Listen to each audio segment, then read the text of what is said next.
अस्सलामुअलैकुम, Maryam's here. I hope you all are good. जो आज हमारा टॉपिक है डिस्कशन का वो है क्लीवेज पैटर्न्स। अगर ये वीडियो आपको अच्छी लगे तो लाइक और सब्सक्राइब ज़रूर कीजिएगा। So let's start our topic cleavage patterns. सबसे पहले एक सेल है, उसके पास सेल मेम्ब्रेन है, साइटोप्लाज्म है, न्यूक्लियस है, ये हम बात जानते हैं। अब जो एग होगा वो भी इटसेल्फ एक सेल है, तो इट्स मीन उसके पास भी साइटोप्लाज्म और न्यूक्लियस मौजूद होगा। सो बहुत ज़्यादा जानदारों के अंदर क्या होता है कि वो रिप्रोड्यूस कर रहे होते हैं with the help of egg. वो अंडों की मदद से रिप्रोड्यूस करते हैं। इनवर्टिब्रेट्स, वर्टिब्रेट्स वो रिप्रोड्यूस कर रहे होते हैं with the help of egg. ठीक है, अब इसे एक डायग्राम की मदद से हम समझ सकते हैं। ये एक एग सेल, ये मैंने इधर ड्रॉ किया हुआ है। ये एग सेल है, जब इसके साथ स्पर्म फ्यूज़ करता है, एग और स्पर्म फ्यूज़ करते हैं तो ज़ायगोट की फॉर्मेशन होती है। और ये दोनों बेसिकली सिंगल सेल आपको नज़र आ रहे हैं, लेकिन इनमें डिफरेंस है।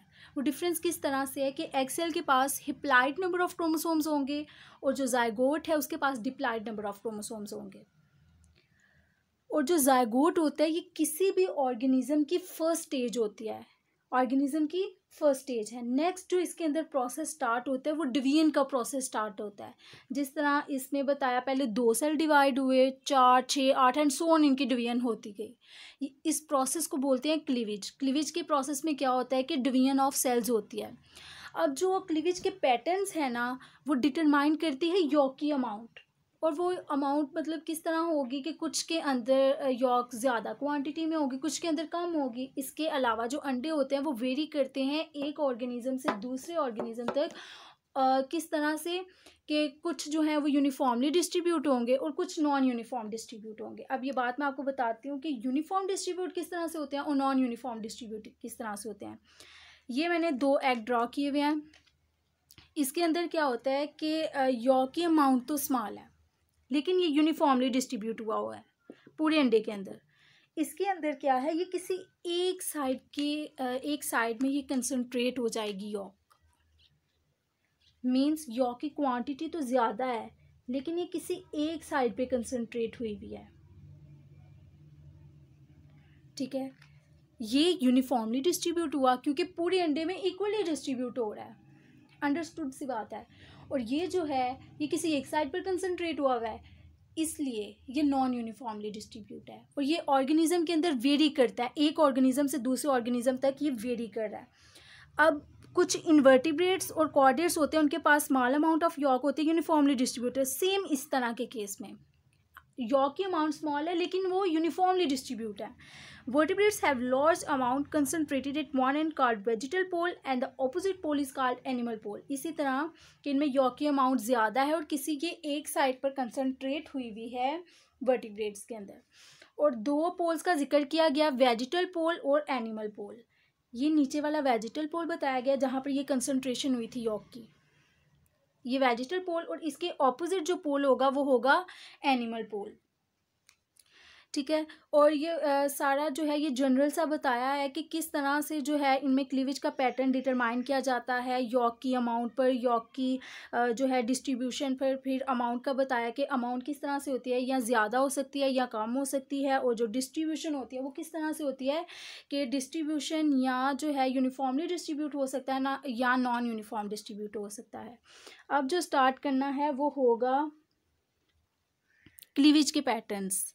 क्लीवेज के बेसिकली 2 पैटर्न्स हैं, holoblastic and meroblastic.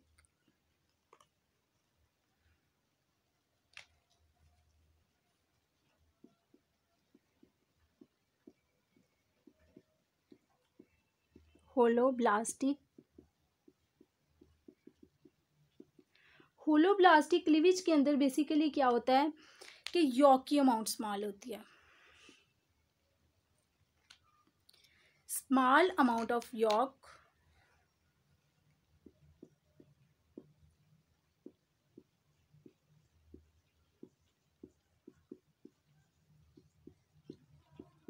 the eggs which contain small amount of yolk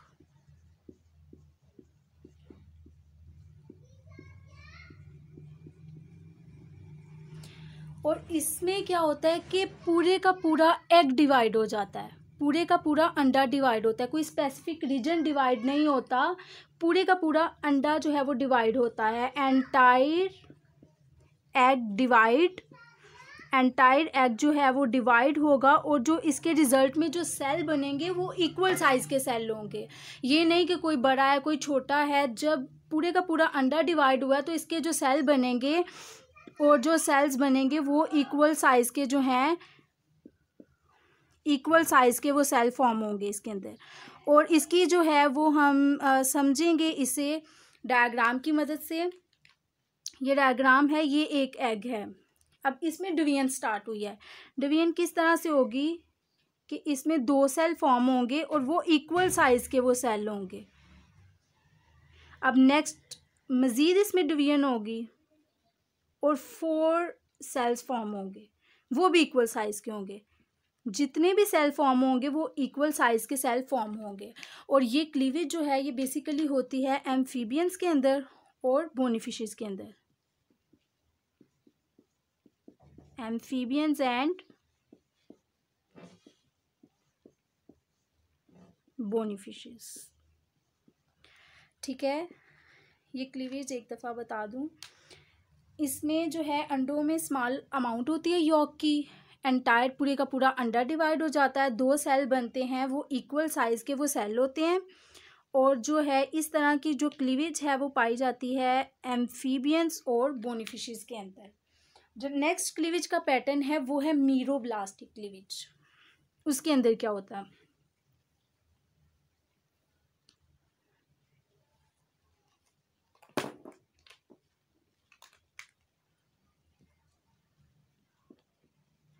meroblastic cleavage. अब इसके अंदर क्या होगा कि यॉक जो है वो लार्ज अमाउंट में होगी।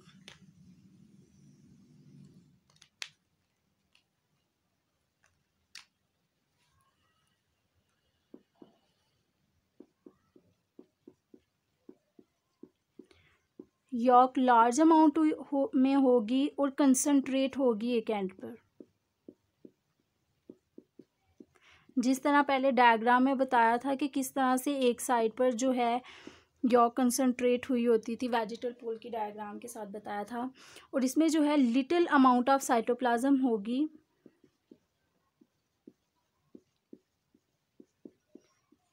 एनिमल पोल में।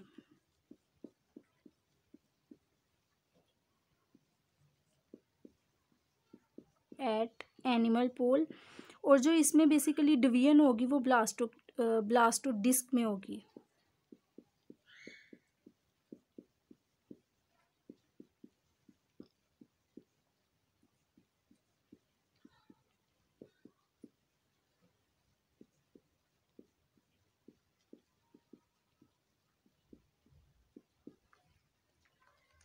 ठीक है, इसकी भी डायग्राम देखते हैं। ये एग है, यॉक जो है ये कंसंट्रेट हुई हुई है एक एंड पर, यानी इस एंड में सारी जो है वो यॉक होगी। और ऊपर लिटिल पोर्शन है साइटोप्लाज्म का। अब जो डिवीजन होगी ना वो इसी साइटोप्लाज्म में होगी, ठीक है। मतलब इससे 2 सेल बनेंगे, 4, 6, 8 और इस तरह से ये डिवीजन हो जाएगी इसी पोर्शन में। और इसकी एग्जाम्पल है रेप्टाइल्स, बर्ड्स। रेप्टाइल्स में होती है, बर्ड्स में और कुछ फिशेस में। रेप्टाइल्स क्रोकोडाइल्स की क्लास, बर्ड्स में जैसे चिक में, और कुछ फिशेस में ये जो है मीरोब्लास्टिक क्लीवेज हो रही है कि जो है लार्ज अमाउंट यॉक है लेकिन वो किसी जो है एक साइड पर कंसंट्रेट हुई होगी, लिटिल अमाउंट साइटोप्लाज्म की होगी। और जो सेल डिवाइड होंगे वो साइटोप्लाज्म, वो जो लिटिल अमाउंट होगी साइटोप्लाज्म की उसी के अंदर होंगे। और इसी साइड को बोलते हैं ब्लास्टोडिस्क, जहाँ पर डिवीजन होगी सेल्स की। ठीक है। बेसिकली हमने क्लीवेज पैटर्न्स पढ़े। सबसे पहले हमने पढ़ा कि किस तरह से जो है वो यॉक जो है वो किस तरह किस बेसिस पर डिवाइड होती है, अमाउंट डिस्ट्रीब्यूशन की बेसिस पर होती है, और किन जो है वर्टिब्रेट्स इनवर्टिब्रेट्स का जिक्र किया कि कुछ के अंदर जो है यॉक की अमाउंट ज़्यादा होती है, कुछ के अंदर यॉक की अमाउंट कम होती है, और वो उसके सारे केसेस देखे उसके डायग्राम के साथ कि किस तरह से जो है वो एक सेल में डिवीजन स्टार्ट हो जाती है। उस प्रोसेस को हम क्लीवेज बोलते हैं। नेक्स्ट 2 पैटर्न्स पढ़े, होलोब्लास्टिक एंड मीरोब्लास्टिक। होलोब्लास्टिक के अंदर जो है वो यॉक की स्मॉल अमाउंट होती है, पूरे का पूरा अंडर डिवाइड होता है और फिर सेल्स बनते हैं। इसके अंदर जैसे ये है, इसके अंदर पूरी का पूरा अंडा डिवाइड नहीं हुआ, एक खास एक स्पेसिफिक पोर्शन डिवाइड हुआ है, और वो है ये साइटोप्लाज्म। ब्लास्टोडिस्क में डिवीजन हुई है, और जो अब सेल्स डिवाइड होंगे वो इसी में बनेगा। और नेक्स्ट जो है वो प्रोसेस होगा, स्टेजेस से गुजरेगा, न्यूरोलेशन गैस्ट्रोलेशन, वो इसी से होगा। और जो एम्ब्रियो फॉर्म होगा वो भी इधर ही फॉर्म होगा, क्योंकि डिवीजन सेल्स की इधर हुई है, एम्ब्रियो भी इधर फॉर्म होगा। और इस तरह की जो है क्लीवेज वो होती है रिप्टाइल्स, बर्ड्स और कुछ फिशेस के अंदर। आई होप सो कि आपको समझ आई होगी। Thank you so much.